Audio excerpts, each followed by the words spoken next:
Now, the main reason I find this writer strike to be funny, and why I cannot sympathize with them whatsoever, is that when they're protesting, I mean, these people are writers, and they're not just any writers, they're writers for Hollywood. Like, they're supposed to be some of the best writers in the world, and they cannot write a sign that would cause me to sympathize with them. I see rich people. You're among other writers. And honestly, it's kind of true, because in this article it says, like, these writers are making $3,000 a week. Yeah, you do see rich people, but it doesn't really help your cause. Like, look at this. Just look at this. I am a writer for the Writer Guild of America. I am protesting in order to get more pay. Please write 20 protest slogans that are capable of eliciting sympathy for me from the public. Look at this. Just look.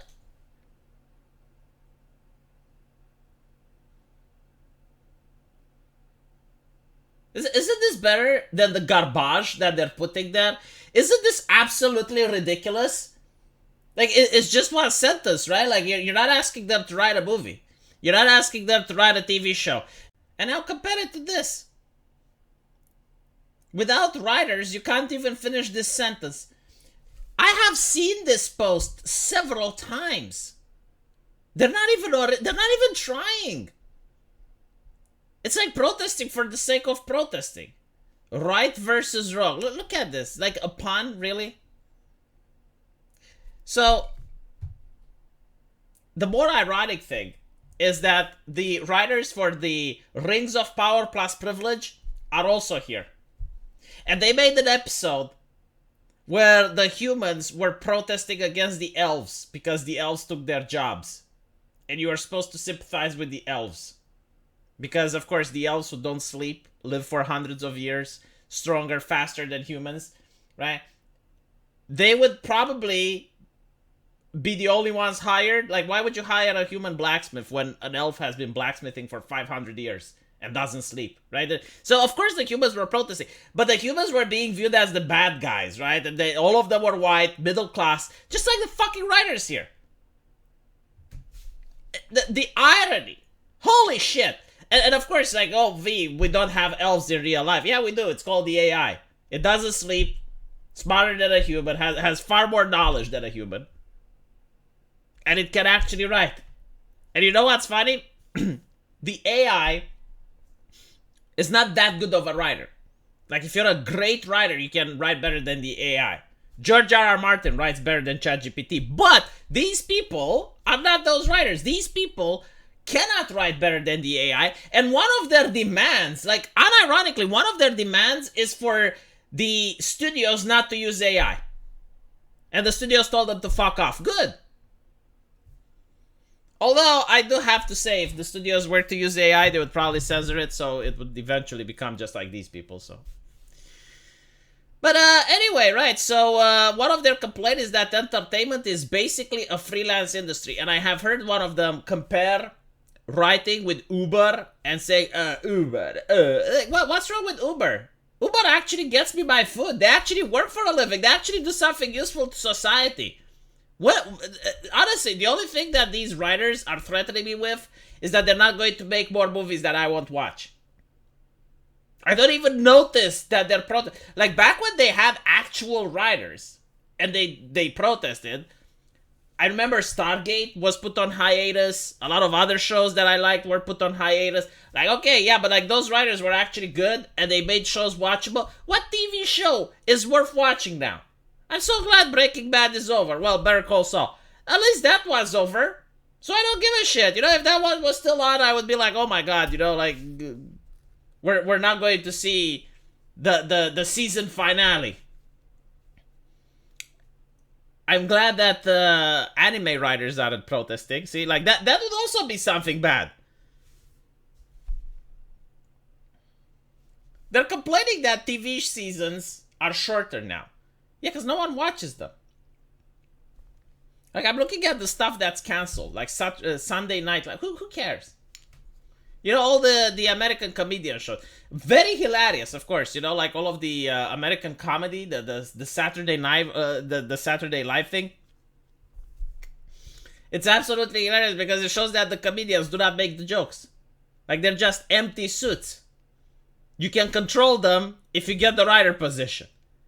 Like, they're like parrots. They parrot what the writer says, but they can't make jokes.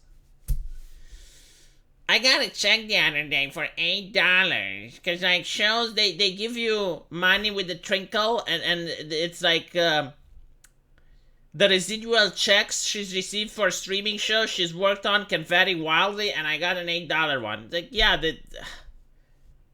I'm pretty sure the previous one was probably more than $8. A girl has to eat. Oh my fucking god. They're getting paid $3,000 a week, and they're complaining. We're ready for this kind of scary. Oh, you're going to keep protesting, yeah, with Hassan Piker next to you.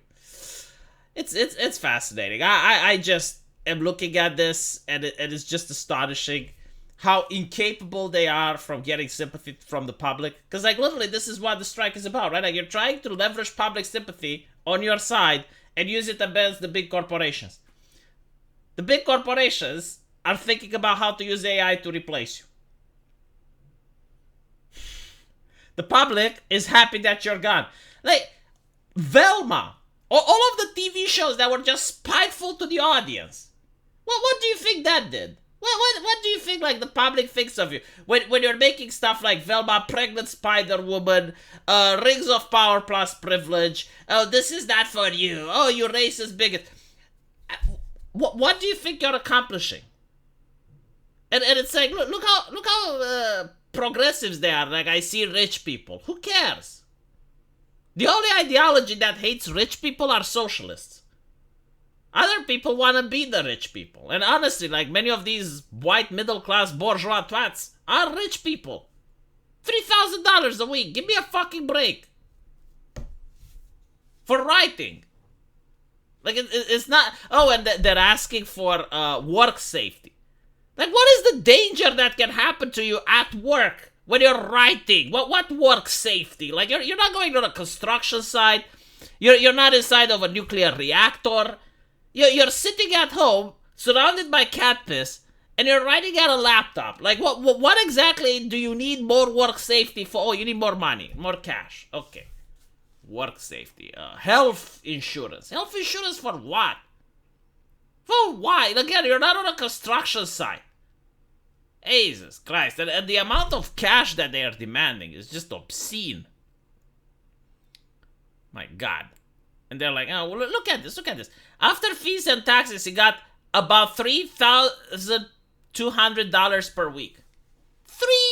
$3,200 per week. And you want me to give a shit? You want me to care? It's ridiculous. Absolutely ridiculous. It's like, oh my God, he got $45,000 in total. Yeah, for $45,000 in total. He's poor. He's starving. Those evil billionaire studios. Yeah, evil billionaire. I don't even know what to say, man. Like, everywhere you go on the internet, they're getting roasted. Everywhere. Reddit, Twitter, Twitch. Hassan Piker seems to be the only one that cares. But other than that, you know, like, every place, they're getting roasted. And they're not getting roasted because they're writers or anything like that. Right? Because, like, in the beginning, they did have the sympathy of some people. They're getting roasted for the dumb shit they say. Like, how disconnected from reality you need to be in order to say that you're making $3,200 a week and then expect people to look at you with sympathy. Or to dismiss freelancing jobs as if, like, freelancing job is something horrible that shouldn't happen to you. Let me know what you guys think, and I'll see you in the comment section. Take care.